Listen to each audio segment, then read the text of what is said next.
Adaobi Nwoko, born into wealth, a princess in a kingdom of affluence and power.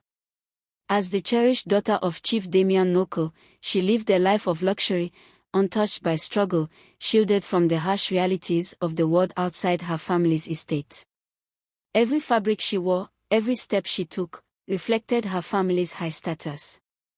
The Nwoko family was revered, their name spoken with admiration and envy. Wealth, power, influence. It was all they knew. And Adaobi was expected to uphold this legacy, to marry a man worthy of their status, to continue the lineage of greatness. But love does not recognize wealth or social class. It does not ask for permission. It simply happens. Adaobi found herself drawn to Chijioke, a man so different from the world she knew.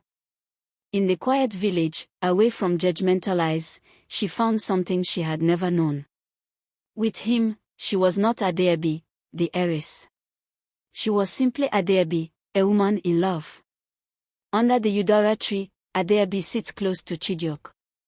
His deep eyes are filled with both love and worry. He knows who she is. He knows the danger.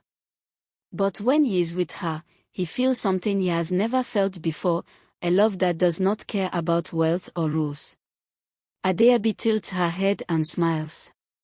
"What are you thinking?" she asks softly. Chijioke sighs and looks at the sky. "That I am holding something I was never meant to have." She frowns and holds his hand tighter, pressing her forehead against his. "Then promise me, Chijioke. Promise me we'll always be together." In the dimly lit room of Chijioke's humble home, a soft candle flickers, casting shadows on the cracked walls. Wrapped in each other's arms, Chijioke cups Adaobi's face, his fingers brushing against her smooth, delicate skin. "I will love you forever, no matter what," he whispers. His voice is filled with devotion, but beneath it, there is a quiet fear, a fear of a love that defies wealth, tradition, and expectations. His grip on her tightens as he seals his vow with a kiss, unaware of the storm that awaits them. Days turned into weeks, and Adaobi found herself retreating more often to Chijioke's small home, stealing moments of love hidden from the eyes of the world. One fateful evening, as Adaobi tiptoes across the marble floor, her dress slightly ruffled, her hair undone, traces of a secret meeting, chandelier lights cast long shadows, making her feel exposed. A sharp voice cuts through the silence. "Where are you coming from at this hour?" Adaobi freezes. Her mother, Lady Evelyn, stands in the dim light, her usual warmth replaced by suspicion. "Answer me, Adaobi." Adaobi swallows. I just needed some air." Lady Evelyn's gaze darkens. "You were with him, weren't you?" Silence. She exhales, frustration and sorrow in her voice. "You're playing with fire." Adaobi's fist tighten. "I love him, Mama." Lady Evelyn sighs, placing her hands on Adaobi's shoulders. "Love won't protect you from the consequences. Your father must not find out." She turns and walks away, leaving Adaobi standing in the silent hall, torn between love and the storm ahead. Despite the risks, Adaobi found herself drawn back to Chijioke's little home, a place where she felt truly alive. Night after night, she sneaked out of the mansion's golden cage, trading wealth for the warmth of love.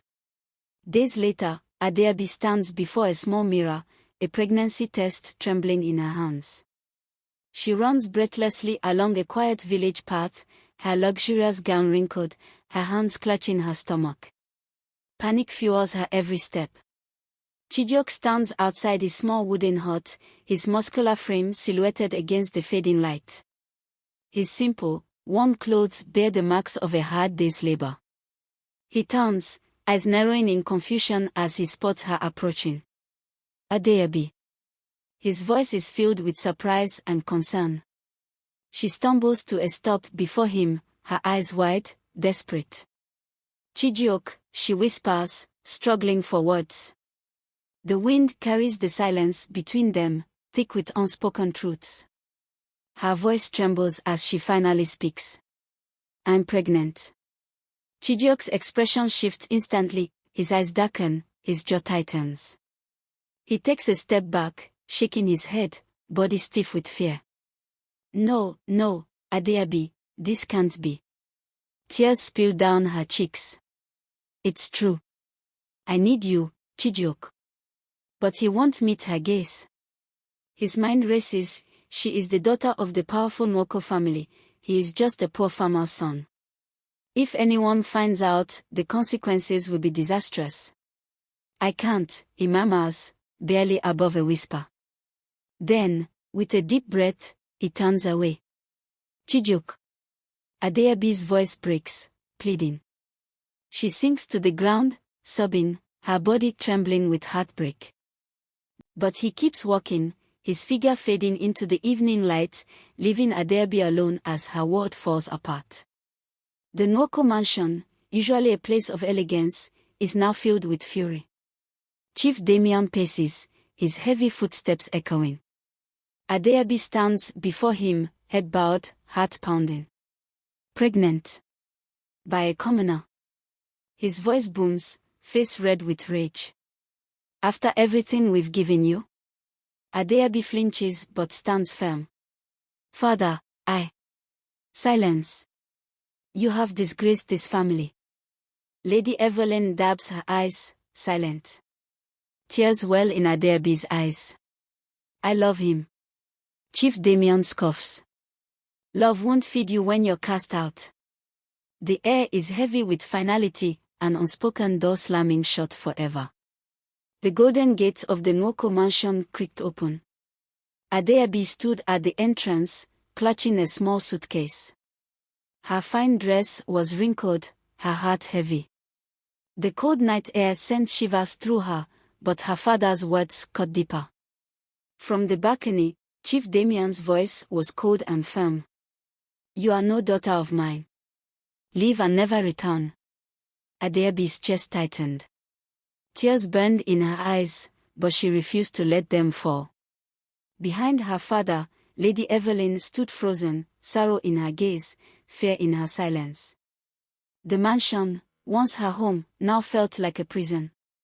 A guard slowly shut the gate, the final sound echoing through the night. Adaobi turned toward the dark road ahead. She had lost everything, but she would not break. Clutching her suitcase, she walked into the unknown. Adaobi arrived in the city with nothing. She searched for jobs but was rejected because of her pregnancy. With no choice, she started selling oranges and water on the streets. Under the hot sun, she struggled daily, calling out for customers, but exhaustion and hunger wore her down.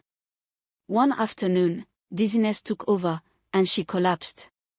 Adaobi groaned in pain, clutching her belly. The nurse stood beside her. Push. The baby is coming. Tears rolled down her face. She had no one, no family, no husband, no friend. She screamed as pain tore through her body. The room felt smaller, the air heavy. Then, a baby's cry filled the room. Adaobi sobbed. She was a mother now. But she was alone. Adaobi stared at her baby, love and fear filling her heart. She had nothing, no money, no job, but she had him. Gently, she touched his tiny fingers. I will give you a good life, she whispered. Months later, Adaobi started working in a fabric shop as a cleaner to a shop assistant, learning everything about fabrics. With hard work and determination, she saved enough to open her own small business. Slowly, her business grew. She built a strong customer base, offering the best fabrics in the city. One day, a wealthy client noticed her work and introduced her to high-end buyers. Soon, she secured a big contract to supply luxury fabrics. Her business boomed, and she became very rich, owning multiple shops and a well-known brand. From nothing, Adaobi had risen to greatness. 10 years later, Adaobi returned to her hometown, stepping out of a sleek, luxurious car. The same dusty roads that once carried her away now welcomed her back as a successful businesswoman. Villagers gathered, whispering in awe. Some who had mocked her now stared in disbelief. She walked through familiar paths, memories flooding back. Reaching her family's old house, she saw her parents. Lady Evelyn gasped, while Chief Damien shifted uncomfortably. "I came to say thank you," Adaobi said calmly. "You abandoned me, but that only made me stronger." Before they could respond, a familiar voice called her name. She turned to see Chijioke, breathless and overwhelmed. "Adaobi, please forgive me. I made a terrible mistake," he pleaded. She looked at him, eyes steady. "I have forgiven you, Chijioke," she said. "But you will never come near the child you abandoned." Tears filled his eyes, but she walked past him, her head held high.